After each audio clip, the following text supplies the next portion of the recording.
Alright, welcome back everyone.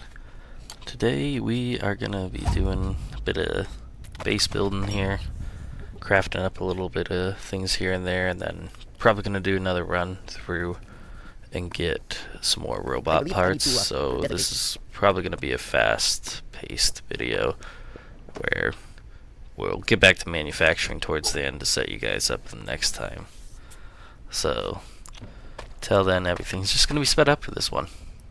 I will show you guys some cool little things here and there that I'm going to be crafting, such as this little beacon that I just made.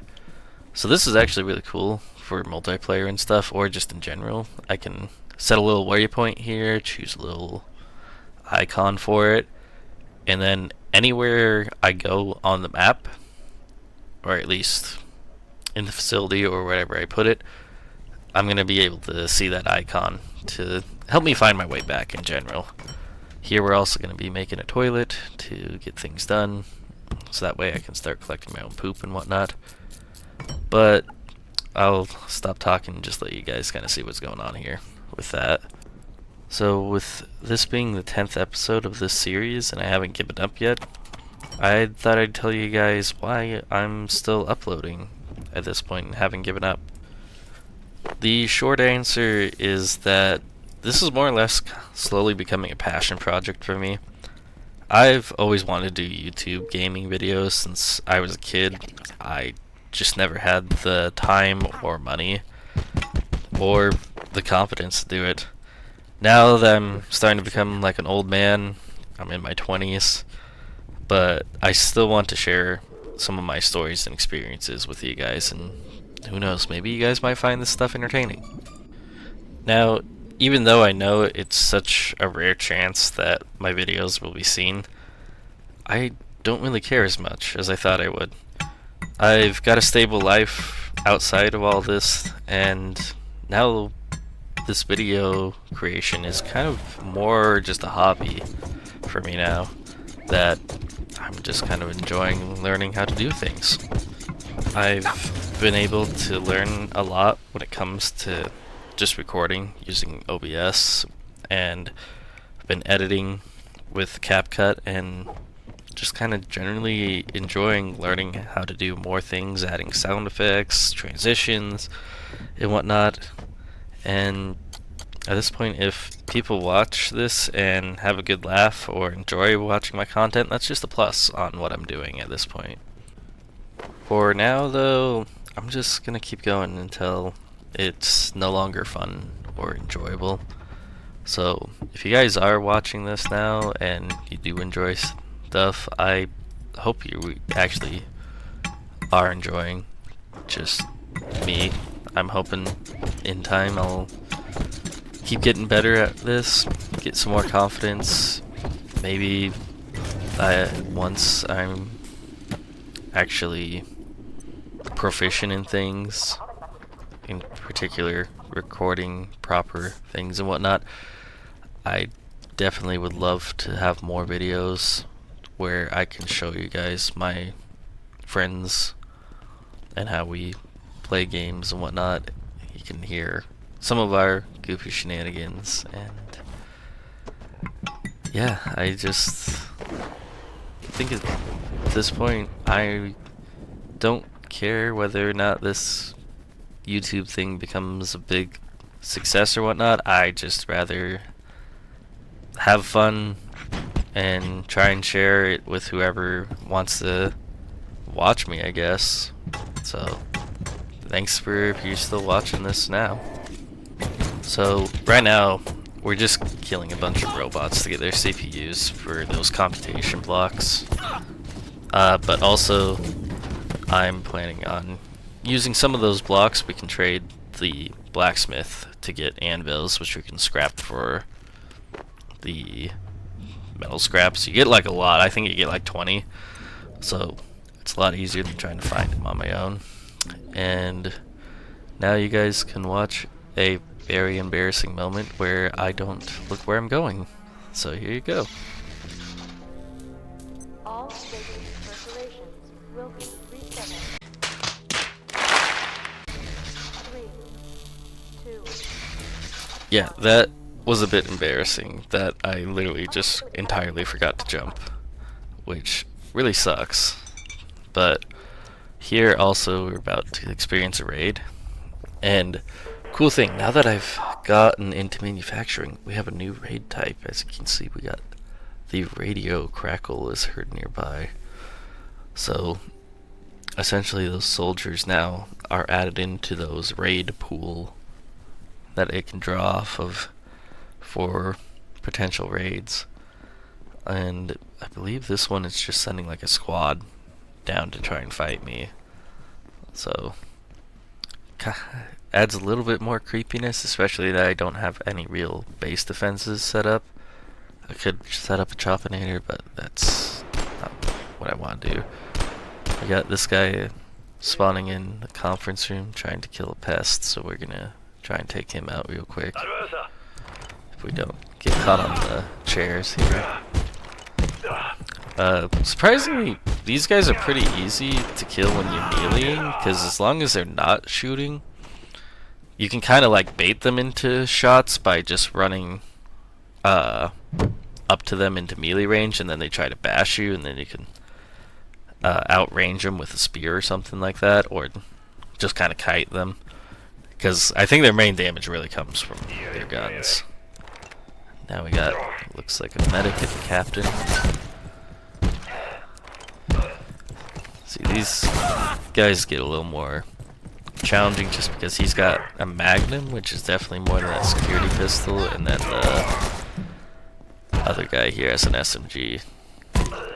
So, kind of a cool little thing. And we got his backpack too, which is actually probably better than what we have.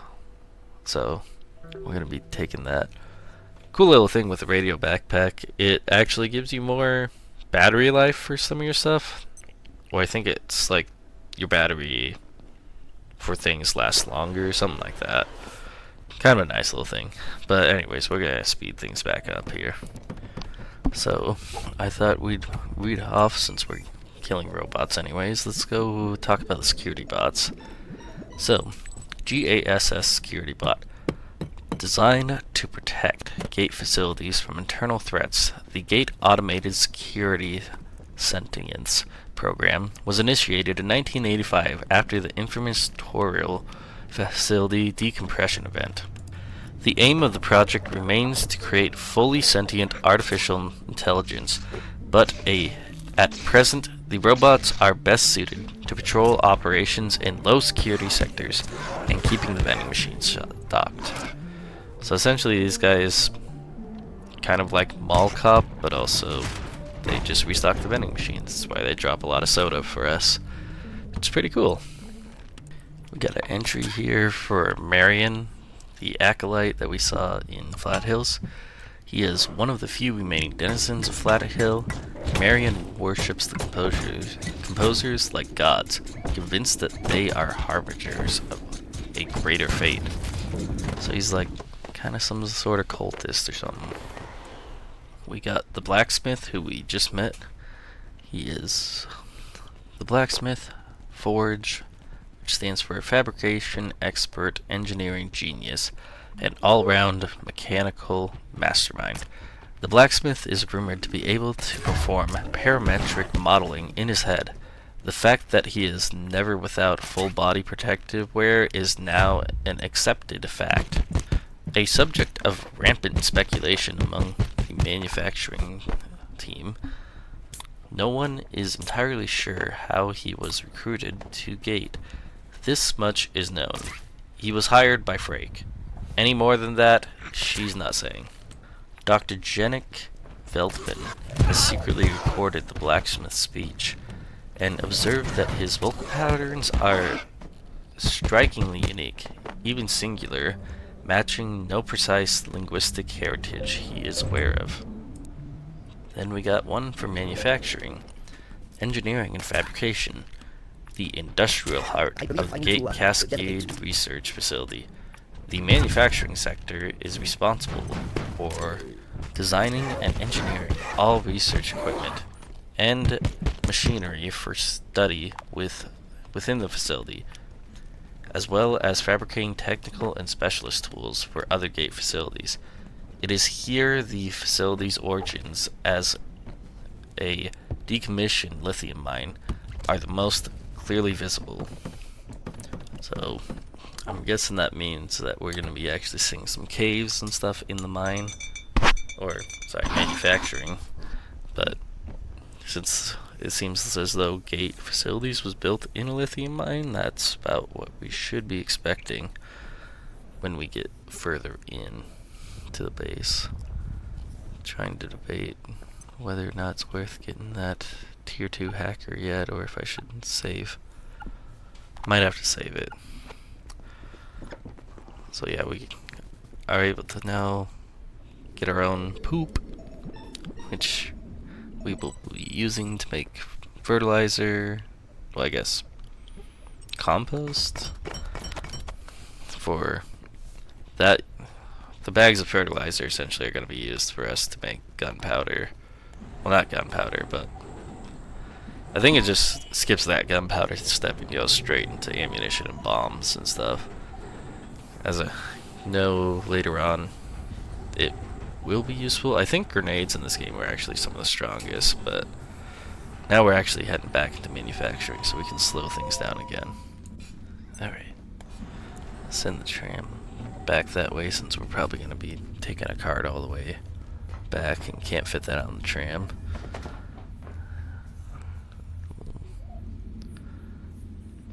Let's see what we do here. Did the guys respawn? Yeah, they have. I will say it's kind of a neat trick being able to use third person mode like that. I'm not sure if people would consider that cheating or not, but I don't know. When you're playing in a single player game, you kind of only cheating yourself out of the experience. I wouldn't really consider that cheating that much. See about hitting that guy. Really nice getting sneak attacks. Gives you a lot of XP rather than having to just sneak around people. That's kind of rough. Okay, we're not going to be able to sneak around him, so the rat looks like he ran off, so we don't need to worry about him. Got a little accuracy upgrade. I really need to upgrade this thing at some point. These makeshift weapons are not holding up as well as I'd hoped they would. Or at least, I mean, I don't know what else I'm expecting. It's from, you know, makeshift weapons out of office supplies, and we're fighting guys that look like they actually are wearing Kevlar. So this, sharpened pen is doing pretty well, along with my knife taped to a lamp.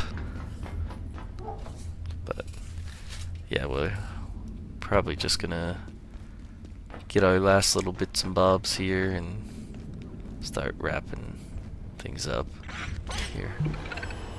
You're now a weapon. Sucks to be you. You're gonna be shot.